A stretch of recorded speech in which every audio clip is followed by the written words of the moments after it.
Is this thing on? Yesterday's price is not today's price.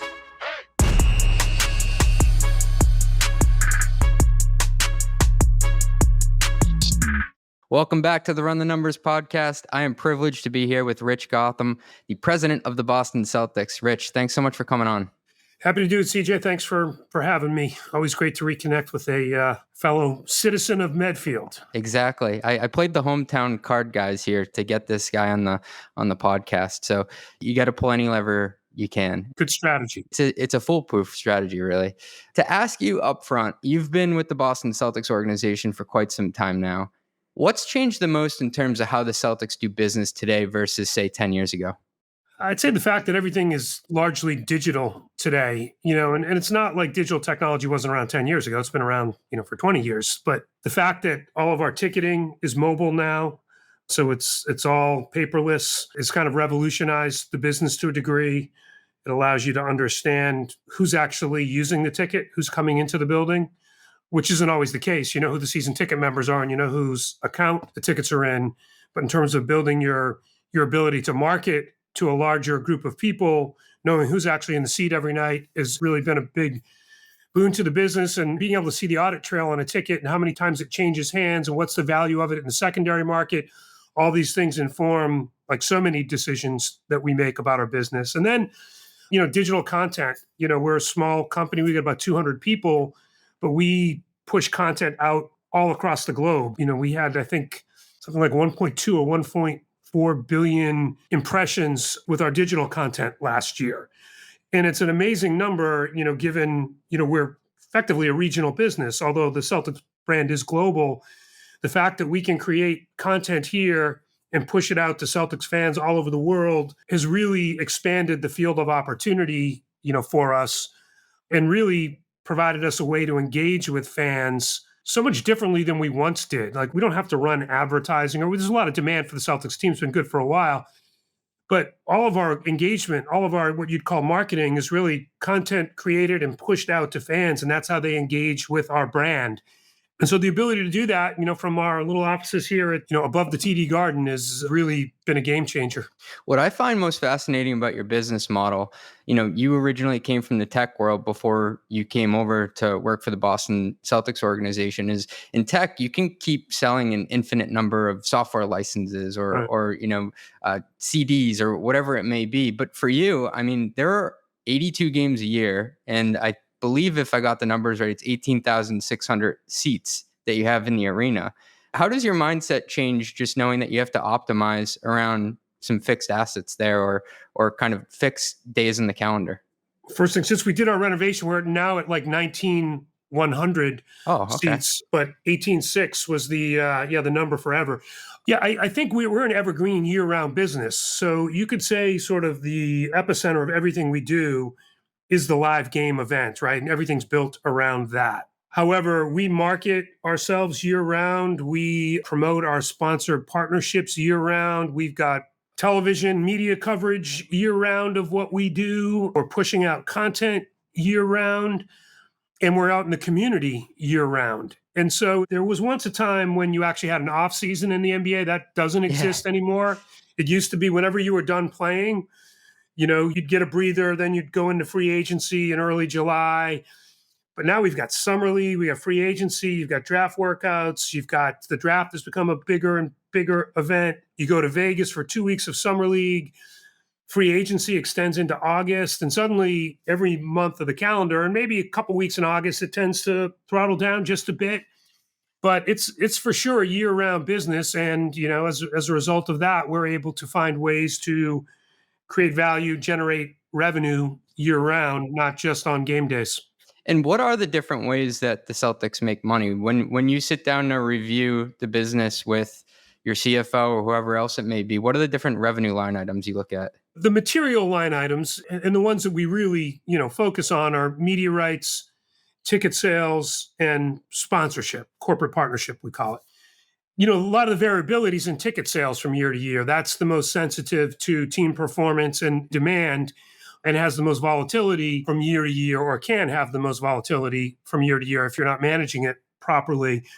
And those are really the items that we spend a lot of our time on. Of course, we make money through merchandise and we make money through premium, although we don't own the Garden. So a lot of the premium revenue goes through to the Garden. By premium, I mean suites and club seats and things like that. But we participate in that. And there's a lot of licensing revenue that comes in through the NBA. The NBA has all the marketing rights of the 30 member teams outside of their marketing territories. So they do national sponsorships that cut across all markets. They do global sponsorships.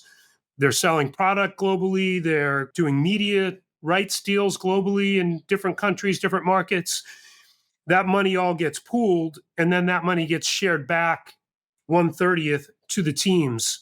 And that's become a significantly more material number as the media rights keep going up, particularly the national and global media rights. And one of the things that makes the NBA different than the other U.S. professional sports leagues is we're truly a global business. Basketball is played everywhere. Our games are in like 40-something languages in over 200 countries. People play it everywhere. Sort of, it's probably closer to soccer than it is to baseball, football, or hockey. Right. And if you think back to when you started with the Celtics to today, which revenue line item would you say has surprised you the most in a good way? What's outperformed that maybe wasn't even in the cards before? Well, to go back to your earlier point about sort of only kind of having a finite product, it is true. We only have 41 home games plus a couple preseason and whatever we play at home in the playoffs. There's only 19,150 seats. That doesn't change. There's only so many ad spots during the duration of a game or the game television broadcast. So your opportunity in that regard is somewhat bound. You can't create, it's not as many downloads as keystrokes, right? So the fact that we've been able to grow our ticket revenue so significantly year over year over year and be able to sustain that growth is somewhat surprising, because when I got into this business, I sort of looked at it and said, okay, this is a nice business. This is going to be a profitable business, but there's kind of a ceiling on it. But as the NBA's popularity has grown, as the Celtics' popularity has grown, as we've had success, we've been able to find ways to continue to grow that revenue line to levels that I never would have imagined. And we pretty much break our revenue record every year in ticket sales. And then the other thing is, and the real question in the industry right now is how high is high for national broadcast and media rights? Mm-hmm. And, if you do a deal 7 or 8 years ago that is 2.5x the previous one, are you able to do that again? Right. And the fact is that, so far we have been able to do that as a league based on the value of sports media rights and live sports content in a world where people are watching streaming, and live isn't really a thing. It's the last bastion of, I guess, what I call sort of the old television paradigm, is that live event that you need to see at the time. And it's just continued to generate value. And when you look at the major broadcast companies, it's sports and it's news that's sort of driving the bus for them. So anyway, no matter how much things have sort of changed with regard to how consumers are consuming media these days, the value of our rights continues to rise. And even though there's been disruption sort of in the distribution channels, it hasn't affected the value of the content. And it's funny because you're not a publicly traded company. We don't know how much revenue you're making, but every day we can tell what your record is. So how does the team's performance impact revenue growth and performance? It usually impacts it more in the subsequent season than the one you're in. If you're doing your job well, you've optimized your opportunity going into a season. And there's some upside if the team does well, particularly if the team gets to the conference finals or the finals, then there's generally some upside that maybe you haven't budgeted for. But I think the key for our business is to year in, year out, have a competitive team. And that doesn't mean you're going to win it every year. And in the years when you may have to take a step backwards to reset, being transparent with our fans so that they understand what we're doing and why, and they can see the plan that hopefully gets us back to where we want to go. And that helps you to sustain so that you don't bottom out. But ultimately, a good season, it's tailwinds. A bad season, it's headwinds. And you're fighting it not just with ticket sales and the price that you can actually get for your tickets, but also sponsors and partners, they want to associate with winners. Now, most of those deals are longer term deals, and they can get through whatever valleys you might have in terms of team performance And those partnerships are generally built on partnership more so than how good is the team going to be this year. Yeah. But the fact is that sponsors want to associate with winning brands. And so it helps to win. So that's kind of where it all starts. And that's where our business starts. Making money and running a good business is only important to the extent it allows us to invest back in the team. And if we invest in the team, we're investing in our product. And if we're investing in our product's going to improve. We're going to get better. And that's going to drive our economics, just like any other product would be if you're in tech, right? When the going gets tough, you don't pull back from R&D, you double down on R&D. You don't pull back from marketing, you do more marketing, right? I mean, if you're able to, I guess. And that's sort of the mentality that we've had, which is you need to invest to grow. And so being successful from a business standpoint allows us to continually invest in the team, have a high player payroll, which for better or for worse, definitely correlates with success on the court. Right. And one of the big partnerships that you committed to long-term was putting a logo on the jersey over the last year. That was an exciting movement. Yeah, that was a big move. The NBA was the first of the major 4 professional sports leagues in the US to do that. Soccer teams, in Europe have been doing it for years. Yeah, other than NASCAR and soccer. Right. Yeah, NASCAR I hadn't considered. Yeah, in NASCAR, it's pretty much endemic to NASCAR. It's sort of like sponsors are the reason for NASCAR. But the cart leading the horse. Or at least as, if you watch Talladega Nights, that's what you believe, right? Yeah, the jersey patch was a big step for us. It was a decision that had to get approved by the 30 teams that we were willing to do it. Took us a couple cracks at it before we could get all the teams on board to do it. I was involved early on in the project at the league level, representing the teams to drive it forward. And, it's been a huge boon to the business. It's, created a few $100 million more in revenue across the league that wouldn't otherwise be there. And for teams like the Celtics, we don't own the TD Garden. So that jersey patch is sort of the equivalent of our building naming rights, right? That's the closest association we have with a partner. Yeah. And the value that is ascribed to it by the partners is on par with what someone would pay for naming rights to an arena. And a big part of that is because it's seen everywhere in the world, as I mentioned, with our global distribution and the availability of NBA games everywhere. And then on top of that, if you're a successful team and you're able to have success in the playoffs and make it through to the conference finals and the finals, the media impressions, the value goes up exponentially. So it's a really valuable asset. And if you're a team like the Celtics, you tend not to mess with tradition, right? So it's a little hard to say, we're going to do something, we're going to put someone on our uniform. That was a big hurdle to get over, but the business benefit is clear. And again, the business benefit helps us put a better team on the court. And that's what our fans want. And that's who we're in business for. I like how you took a first principles perspective to that it would allow you to put a better product on the floor by doing so. So that definitely resonates. Yeah, that's what always fuels us. When you work for the Celtics, you've got 17 banners, right? And you've got all these great people who came before you. I remember talking to Red Auerbach when I first joined, and, there were a few things that I thought might be sacred cows that maybe Red wouldn't want to do because he's Red Auerbach, the guardian of the Celtics and the tradition of the Celtics. And I said to Red, he's like, oh, can you get it sponsored? Can you make money? He'd be like, oh, go ahead and do it. That's great. And I think, as much as we are tradition, our tradition is what makes our brand unique. From a business standpoint, innovation is what drives you forward. And it's also an important part of the Celtics as we exist, today in 2023. Hey, thanks for listening. We'll be right back after a word from our sponsors. As a SaaS CFO, I know firsthand how difficult it is to report on SaaS metrics. We've all seen a deal close at the end of the month, but the customer's contract doesn't actually start until the middle of the next month, creating the classic discrepancy between bookings or committed ARR and actual ARR, the real stuff. That's why I'm so pumped to be partnering with Maxio, a company trusted by thousands of SaaS companies to understand these reporting nuances. They basically built and automated the SaaS dashboard I tried to manually cobble together for 3 years. In 2022, SaaS Optics and Chargify combined to become Maxio, the only billing and financial operations platform that was purpose-built for B2B SaaS. They're helping SaaS finance teams automate billing and RevRec, manage collections and payments, and put together investor-grade reporting packages. Visit maxio.com/runthenumbers to learn how Maxio can help you supercharge financial operations in 2024. Request a demo using the Run the Numbers link and receive a 10% discount on your first year with Maxio. That's maxio.com/run the numbers. Reduce burn, extend runway, do more with less. Operational efficiency. These are all catchphrases that we know all too well because of the headwinds business leaders face in today's growth environment.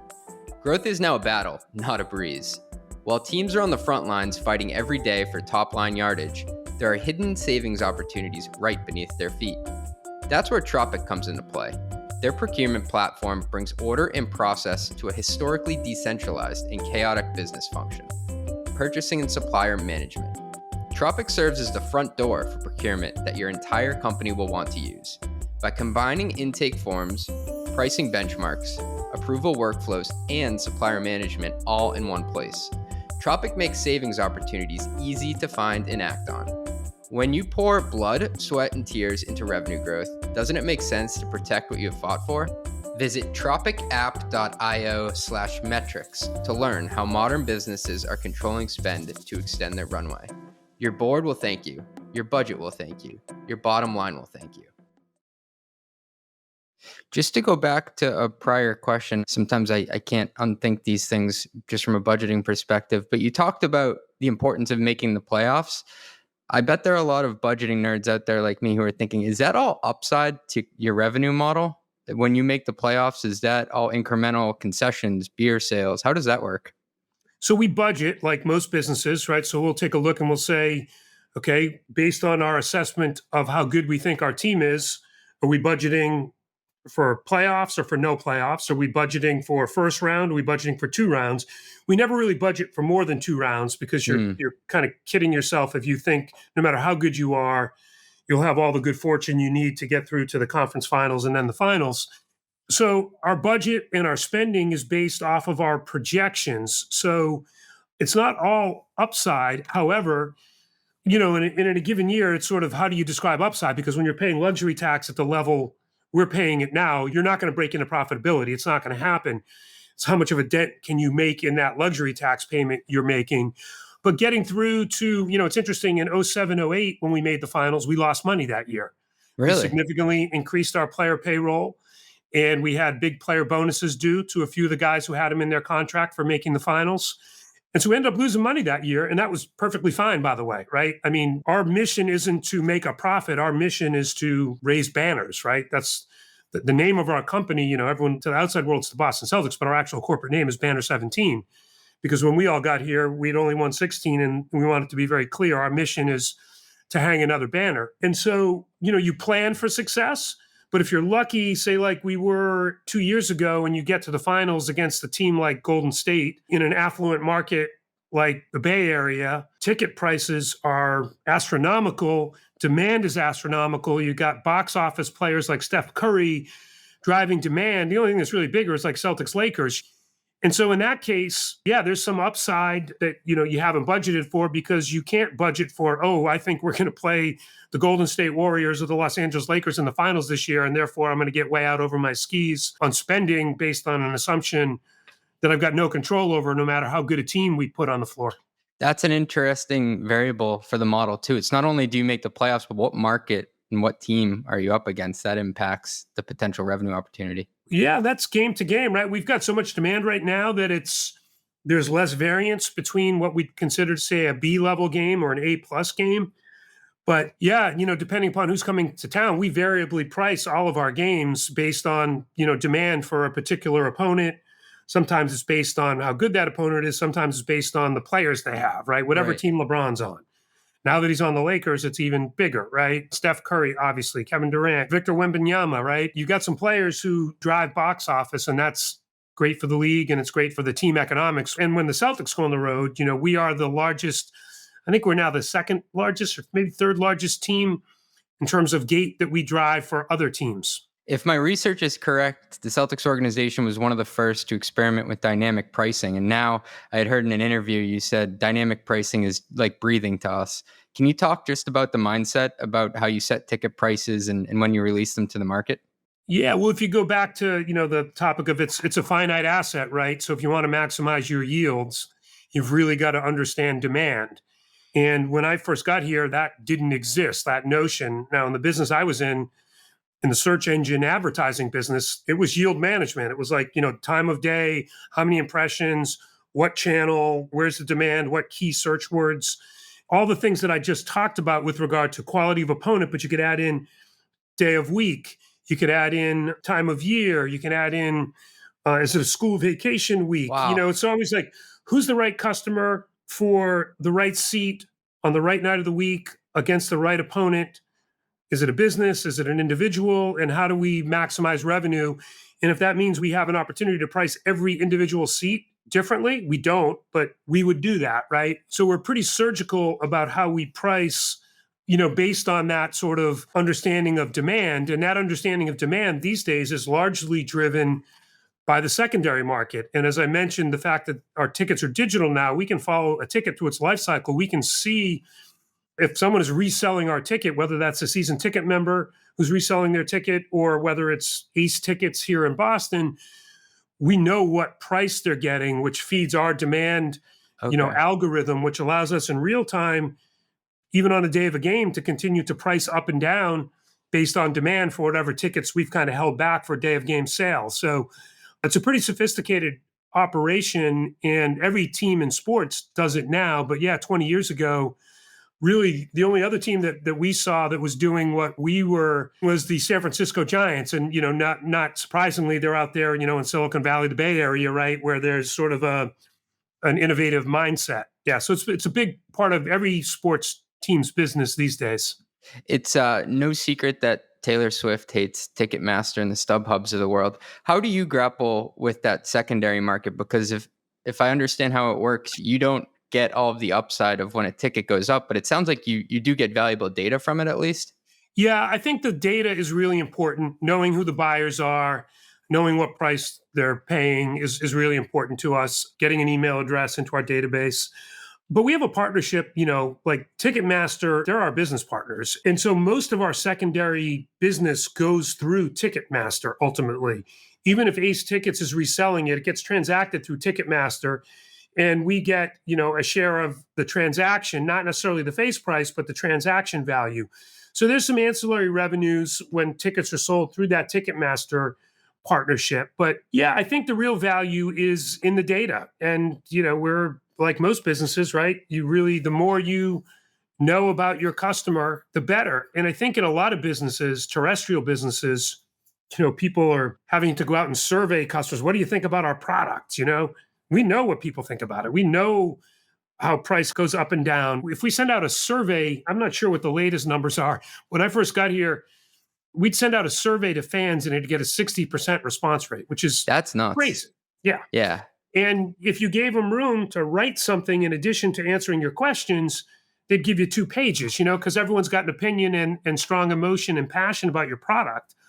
And, all you need to do is go to Blue Moon Bagel in Medfield, right? And, someone's talking about, the Celtics, the Patriots, the Bruins, the Red Sox, you name it, right? So you got all this firsthand data like right in your face that allows you to make marketing decisions, product decisions, pricing decisions. The more I think about it, you're a data business at your core. Well, yeah, it's interesting because when I joined the Celtics and I first looked at it, I was like, okay, well, it's Celtics. It's such a unique opportunity and I love basketball and I love the Celtics.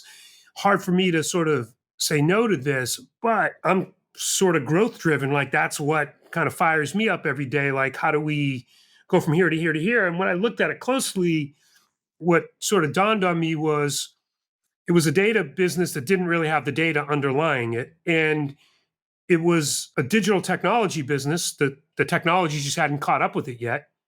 And it was a business at the intersection of sports, media, and pop culture, because the NBA is a huge influence on pop culture. Yeah. And when I looked at all that, I'm like, okay, well, this could be, something more than just, oh, it's just the Celtics. And, the ball goes up and that's kind of, they play the game and that's it. Fortunately for me, luckily, we've got a lot of really good, smart people here who've helped drive this forward in so many different ways, and particularly on the data side. We've got a whole group on the basketball side, we call them the BIA, the Basketball Intelligence Agency, and their motto is "In red, we trust." And we've got a business intelligence group here on the business side that's, around the clock on not just pricing tickets, but the data associated with retaining our customers, right? And understanding what customers, season ticket members, you're at high risk of not coming back based on any number of factors, or what customers are at no risk of leaving. And therefore you spend your marketing powder against, the people who are at higher risk of not coming back, and you spend less time, worrying about the people who are going to be with you for a long period of time. So it's all data that drives that. Can you think of any data point you saw within the last year that, produced a mindset shift and you made a major change in the business? I don't know about the last year, but I'll tell you the epiphany that I had, which, as a Boston sports fan, you might say, wait a minute, that doesn't sound right. When we surveyed fans when I first got here, trying to understand a little better how they felt about the fan experience coming to a Celtics game, and what were the most important factors that influenced, that experience. And of course, I would have always thought whether the team won or lost. That was like 7th out of 10. No way. In terms of importance to the fan. And there were all these other things. And so it helped me to understand, okay, that game night experience that you create is as important in terms of their satisfaction with coming to a game as winning is. Now, that may not hold up if you're losing for 5 years in a row or 10 years in a row, whatever, losing may become an anchor on the business, but that was eye-opening to me. And as a result of that, we spent a lot more time thinking about how do we really improve that, what we call sort of the driveway to driveway experience, right? From the time you leave your house, get to the garden, get in, get out, get back home. Like, how do we make that easier and better for people? Like, the game entertainment really means a lot to the fans. That's an important part of what they're coming for, because win or lose, we want people to leave the garden saying, I had a blast tonight, right? And that can be true, by the way. You could be disappointed with the result, but you could also get home and say, wow, that was awesome. I had a great night. Those two things can be true. Rich, the more I hear you talk about it, it sounds like you're almost running a membership model. It is a membership model. People used to call them season ticket holders. We call them season ticket members. We've got a whole group of people called our member experience group that their job is to meet all the needs and provide all the service they need to our season ticket members to ensure that they have a great experience and that they want to renew their tickets. And it's a huge part of our business, a very data-driven part, as I had mentioned. And we have, for every single one of our season ticket members, we have a risk profile and a score associated with them based on all the observed behaviors and firsthand behaviors. And we have a touch point program that says we've got to get out and we've got to have all these different face-to-face and digital touch points with our fans, events, in-person meetings. If it's season ticket members' kid's birthday, will show up at a seat with a jersey of their favorite player. And it's all, again, this all kind of goes back to building this database and really knowing who your fans are, and then servicing them and providing, a real experience that goes beyond just the actual, I got a ticket and I'm going to the game. It sounds like retention rate or renewal rate must be one of the North Star metrics your organization optimizes for. Yeah, it's kind of where everything starts, where your planning starts every year. So we begin renewal planning in usually January. We start renewing tickets usually in February, while the season's still going on. So I'm talking about renewing tickets for the next season before anyone knows the ending to the story, right? Because you don't know if we won the championship or we got knocked out in the first round or didn't make the playoffs at all. Is that timing on purpose? Yeah, for sure. Because you want to know if you're going to end up with empty seats, you want plenty of time to refill those seats. We've got like an 11,000 person paid waiting list. So we've got plenty of demand to fulfill, but you want to know that. But you also want the time to really understand what your fans are telling you so that you can respond to it. And so every year we'll come out with a different set of benefits for our season ticket members that are more tailored to what we're hearing from them, more tailored to what they really value. And there's a lot of things. It could be anything from, I get to golf in a tournament, or I just get a golf shirt as a gift, or I get to go to a open practice at the practice facility, or, I get a business networking night event that I get to go to. And there's all these sort of different benefits that we roll out for different types of season ticket members. Hey, thanks for listening. We'll be right back after a word from our sponsors. Well, you know what I always say, maintaining compliance is never complete, which is why most security and IT teams feel like they're always in audit purgatory. I'm there right now. But there is a solution, and it's easier than you think. Escape the infinite loop by using Thoropass's compliance and audit solution. Thoropass is the only solution using AI-infused technology and in-house auditors to take your team from start to stamp without leaving the platform. As a winner of multiple G2 awards, including top awards for usability and service, your team is in good hands with Thoropass. From onboarding with dedicated experts to audits from in-house auditors who know every aspect of your framework needs, you can have complete confidence in your Thoropass compliance journey. Thoropass is the only solution to offer audits for your most needed security frameworks. I'm talking HIPAA to High Trust and SOC 2 to ISO 27001. Woo! If you need PCI, DSS, pen tests, or any other major compliance framework, Thoropass can hook you up. With Thoropass, you never need to worry again. Relax, we fix audits. Find more at thoropass.com. That's THOROPASS.com. Tell them your boy CJ sent you. They'll hook you up. Boom. Does your team try to calculate the estimated lifetime value of a fan? It's not something that is on my dashboard that we're sort of staring at. It's also theoretical, I guess, in a lot of ways. I think there's a intuitive knowledge, right? Because we have the thing called Junior Celtics Academy, right? That's our youth basketball initiatives. And we're really investing in that right now.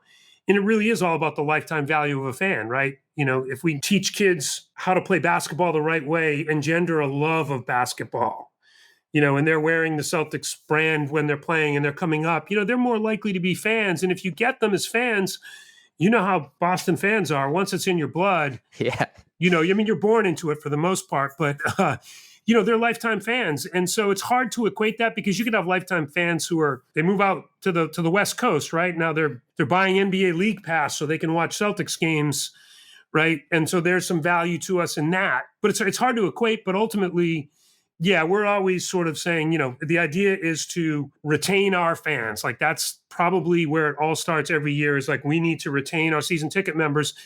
And if you can renew, let's say, we've been renewing our season ticket members at 95% plus for the last few years, that creates a scarcity of inventory of tickets, and scarcity drives demand, which drives pricing, which drives revenue growth. So, it all starts with filling as many of those seats and keeping those season ticket members feeling good about their investment. I love that flywheel you just described. I wanted to call that out, that when you have a high renewal and retention rate, which, by the way, software companies out there would absolutely kill for 95%, it makes it, with a scarce asset, drive further demand, and it helps you in the long term. So it all does start at that renewal rate. Rich, you were also describing the different things that customers will buy and the different SKUs that are out there. When someone goes to the game, what are the highest margin items you hope they buy? Is it alcohol? Is it food? Is it shirts, merchandise? Tickets, but no, that's they're already there. So we don't think about it that way. We don't run the concessions at the Garden. The TD Garden is owned by Delaware North Corporation. They're a huge concessionaire. They've got a business called Sports Service that provides all the concession business. The highest margin stuff is generally up in the suites, right? Because there's a lot less sensitivity to price, but that's not something we're looking at. But what we probably care the most about in terms of where fans are spending their money, we want to see fans wearing Celtics jerseys. Wearing green. Yeah. Yeah. If you're wearing our brand, there's a connection there. You're declaring not just to yourself, but to everyone, I'm a Celtics fan. And so I think that's where, we're a lot more focused on that part of our business, the merchandise part of our business. Right. And most of that these days is online versus in arena, but yet in arena is also a really important part of it because so many people come in for the first time have to get that jersey. My brother-in-law, who's definitely listening right now, is a massive Celtics fan. So he's going to be happy about this podcast, but bummed out because he wanted to know how the beer prices were set. Yeah, well, I think it's also demand-driven pricing. So that gives simple economics, Jake. There you have it. Simple economics. Rich, earlier you'd mentioned the San Francisco Giants. That jumped out to me because that's not an NBA team. That's a baseball team. Are there other teams in or outside of the NBA that you try to emulate in how they run their business? You kind of cherry pick from organization to organization, so it's not always just one organization. The good thing about pro sports, within the NBA and then outside of the NBA across leagues, we compete on the court. And you could argue, I guess, that we compete for fan mind share within our markets, but we cooperate and exchange best practices all the time. The NBA has a group called Team Marketing and Business Operations that socializes best practices across all 30 member teams. And we're sharing. I'm about to go down to Miami for, NBA league sales and marketing meetings. And that's what it's all about, is sharing best practices across the teams and trying to make everyone better and smarter to create a bigger revenue pie that allows us to pay players more and allows us all to have more successful businesses. And then when you look across other organizations, every team is different and every league is different. And there's so many different business models. Even if you just look around Boston, like, we're probably the one team that's not really in the real estate business here. The Red Sox are, the Patriots are, the Bruins are, so we look at things differently, but we're constantly looking at other teams. The Golden State Warriors within our league are a very progressive organization, not surprisingly. When we look at other sports teams, we look at the English Premier League a lot, not necessarily because of innovation as much as they're a global league, just like the NBA Sure. is. And they're played everywhere. And so you can look at where they're seeing growth and finding growth and how they're trying to tap into it and look at what they're doing. And so we spend time on that. And there's always an exchange. And it's not just the business side, it's on the sport side as well. We just had like 35 or 40 people from the German national soccer program. And the German national soccer program is also integrated with the Bundesliga. So all the general managers came here for an information exchange with the Celtics, with the Patriots. And a lot of that was sharing best practices around player performance optimization and how you really support your players and all the things you do to try to put them in the best position to have success. So it's a really cool part, because when I was in tech, of course you didn't do that, right? Your Yeah. competitor was your sworn enemy. You were keeping secrets from them. They're keeping secrets from you, right? They don't want you to know what's in the next release. You don't want them to know, what you're coming out with and when. But in sports, it's really a great culture. You're able to share with all your people who would otherwise presumably be your competitors. It's funny when I think about it, because I'm also a big Patriots fan, but there's only so many hours in the day. Now, this year, you won't overlap much with the Patriots because they won't be in the playoffs, sadly. But you are competing for people's time, regardless if it's basketball or another sport. Yeah. We're lucky in Boston in that people aren't choosing one sport or another, which No, they happens in watch some everything. markets. Yeah. And I think if you're putting a good product out, you don't really have to worry about the other teams. I don't spend a minute worrying about Patriots or the Red Sox or the Bruins, in terms of taking fans away from us. We've got huge cross-section of fans with the Red Sox, with the Patriots, somewhat less so with the Bruins, but that's probably a good thing because we're both winter sports, right? So a hockey fan is not the same necessarily as a basketball fan, although there are plenty of people who are fans of both. So most people have sort of the one team that they really care. For me, it was always the Celtics, but that's because I grew up when, Larry Bird was playing here, right? But for a generation of people, it would be the Tom Brady Patriots, and then but prior to that, when I was really young, it was Bobby Orr and the Bruins, and the Bruins were the hottest team in town. But the good thing about Boston is, for one, the fandom is, well, it's fanatical, right? And there's more than enough to go around for all the teams if you're putting a good product out there. And two, it's not a huge market. It's like the number 10 or 12 or 13 size market, but it's an affluent market. There's enough of an economy here that can support financially 4 teams as well. Sure. This is a lot of fun. So what we're going to do is move into what I like to call our long ass lightning round. So first question I got for you. What's one piece of advice you'd give to the president of a newer franchise or a recently relocated franchise to generate market value? Commit to the community. Make sure the fans understand that you're committed to the community that you're asking to support your team. And that's a big part of what our ownership did when they bought the Celtics. They said it's about 2 things, about raising banners and giving back to the community. And I think that's really important because you need to build goodwill that sustains you inevitably when you have a down year or two. And, usually when you come in, it takes a while to get where you want to go, right? So you need to build that goodwill in order for people to hang with you and say, I like these people. I like what they're doing. They're good corporate citizens. They give back. They're helping people in the community. They're making our city a better place. I think that's important.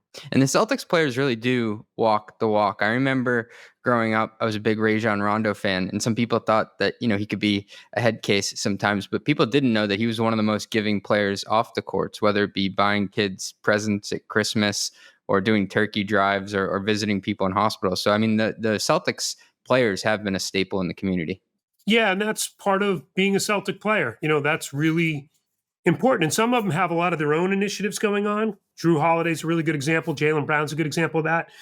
But we consider that to be a big part of what it means to be a player for the Celtics. It's part of the reason everyone was, so sad when Marcus Smart left. Like Marcus, could be polarizing on the court, but off the court, he was the biggest hearted guy, and would do anything for kids or families in need, built out his own foundation to do exactly that. But he would be the guy, if there was a sick kid in Children's Hospital, he'd be like, FaceTime that kid for me and give me the phone, Wow. in real time, so he, so they're special players, but yeah, we'd like to think it's part of what it means to be, a Celtic. I love that. What's one piece of career advice for someone who wants to work within professional sports organization? And maybe another way to phrase it is, how did you find your product market fit to succeed with the Celtics? Yeah, my story isn't probably too helpful to too many people because I got invited to join the team by the ownership group that bought the team without having to kind of work my way up in sports. I came up through tech. I think patience and perseverance is really what's important. The sports industry, while it's evolved a lot, it's not finance, it's not tech. Companies aren't, sports organizations, sports leagues, sports teams aren't hiring hundreds of people or thousands of people a year. And so there's not a lot of job availability, and you've really got to work hard to find the jobs. And then we've got a job opening now that we've got 1,800 resumes for. And it's like, okay, it's an entry-level job. So you've really got to find your way to vector in, and there's no one way to do that. You need to network, and then, you need to be patient because it takes time. So if you really want to be in sports, you sort of have to understand it's not like other industries where you might say, okay, I'm coming out of college and I want to get into tech sales, and I'll interview with 7 or 8 companies, and if I'm lucky, I'll get a couple offers. It's not how it is in sports. So in sports, you've really got to really network, and you've got to have the patience to stick with it and the perseverance to stick with it because it's not always going to happen quickly. It's funny. I was making a coffee to get hyped up for this call, and I was explaining to my wife that I was interviewing you, and she said, "That sounds like the coolest job. Wouldn't you love to do that?" And I said, "Of course I would, but there are only 30 teams out there. There are thousands of tech companies who need a CFO. So that is a differing factor in what you're doing." Yeah, it's true. And it's not like the skills aren't translatable. They are. Like our CFO came from E&Y, right? And, he's been here longer than I have, but the hard part is finding, again, how do you vector in? And for me, I was just lucky. I had been associated with a company that was really successful. The venture company that had funded that company was aware of me at some level. Right. And turns out the guy who bought the Celtics was a partner at that VC firm and said, okay, I've heard enough about this guy. I'm going to call him and see if he's interested. And it's not usually the way it goes. You're increasing your surface area for good things to happen.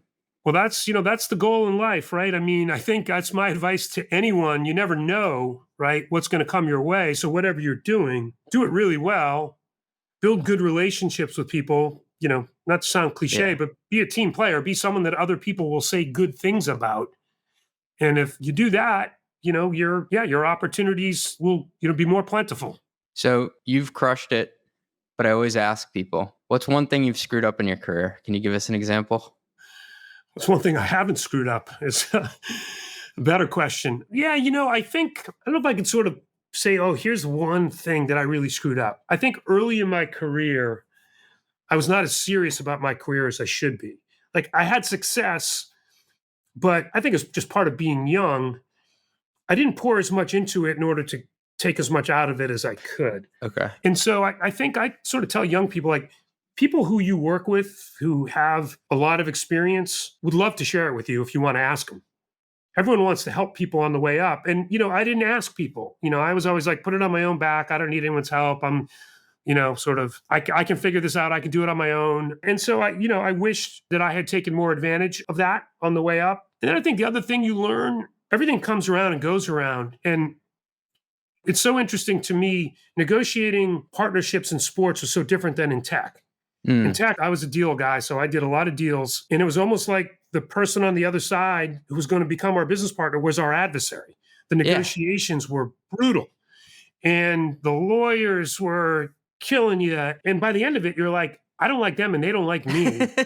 And that's not really where you want to land. In sports, our partnerships, they're just that. They're partnerships, and everyone has that expectation going in. And it's such a nice way to do business without burning bridges. And I think if I were to go back and look at my younger self and the way I was doing deals back then, which was simply to maximize the size of the deal to drive our share price, that's sort of, the penny wise, dollar foolish way of looking at things. And what I had read is one of the reasons why you partnered with GE on this innovative patch deal was because they had a big analytics component to their firm that could help you there too. So it is a fully encompassing way to work together. It's not just about the money. Yeah, you're looking for all those synergies. And particularly in a partnership like that one, we together, along with GE, built a mobile STEM lab that we took to inner city schools in Boston, up in Lawrence, in school systems where they don't have access to that kind of curriculum. And we had like 3D printers. We had like all sorts of like really, engaging stuff. And we could never do that on our own. GE, they could build a mobile STEM lab, but they don't have access to the school systems like we do, because we're in those school systems all the time. Yeah. So yeah, you try to find partnerships that are truly partnerships. And the one thing that differentiates what we do from other walks of life is virtually every partnership we have, or every material partnership we have, has a community give back component. And it's a really important part of what holds these deals together. It's not where the money gets allocated, right?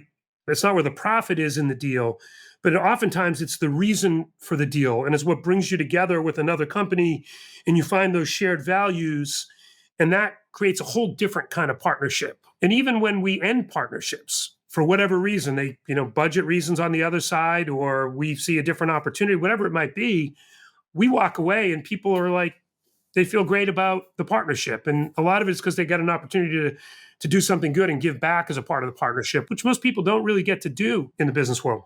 That's powerful. Rich, last question for you, then I'll let you go. What really went down with Paul Pierce in game 1 of the 2008 finals? What happened in that locker room when he went back? Well, he did not have a stomach emergency. I'll choose those words versus something more crass. I can tell you because I was firsthand. So he went down, and obviously we all saw the finals like flash before our eyes. We're like, oh no, how can this be happening? Yeah, I left my seat very quickly, ran back into the trainer's room.